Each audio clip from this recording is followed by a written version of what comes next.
பெண்களே, உங்கள் வாழ்க்கையில் பல நேரங்களில் எல்லைகளை காக்காது போகிறதுனால்தான் பிரச்சனைகளை வருகிறது.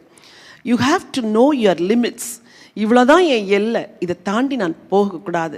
இவ்வளவுதான் என் எல்லை, இதை தாண்டி பேசக்கூடாது. என் அன்பு வாலிப பிள்ளைகளே, உங்களோடு கூட பேச விரும்புகிறேன். உங்கள் எல்லைகளை நீங்கள் அறிந்து கொள்ள வேண்டும். இதுதான் என் எல்லை, இதை தாண்டி நான் எதிர்ப்பாளரோடு பேசக்கூடாது, பழகக்கூடாது என்று நீங்கள் எல்லை வைத்திருந்தால் சிக்கல்கள் வந்திருக்காது. எத்தனை வாலிப பெண் பிள்ளைகள் இன்றைக்கு சிக்கல்களுக்குள் சிக்கி தங்கள் ஜீவனையே இழக்கிறார்கள். நேசிக்கிறேன் என்று சொல்லி நேசித்து நேசித்து எத்தனை பெண் பிள்ளைகள் கொலை செய்யப்படுகிறார்கள். மகளே, இன்றைக்கு நான் உனக்கு சொல்லுகிறேன், உன் வாழ்க்கையில் எல்லாரோடு பேசுவதற்கும் எல்லாரோடு பழகுவதற்கும் ஒரு எல்லையை வைத்துக்கொள். அதிலும் முக்கியமாய் எதிர்ப்பாளரோடு கூட பேசும் பொழுது ஒரு எல்லை உனக்கு வேண்டும். அந்த அறைக்குள் இருக்கிறது யார்? தீர்க்கதரிசி, தீர்க்கதரிசியுடைய வேலைக்கார், 2 பேரும் ஆண் மக்கள். ஆகவே இந்த பெண் வாசற்படியிலே நிற்கிறாள். இது ஒரு அழகு.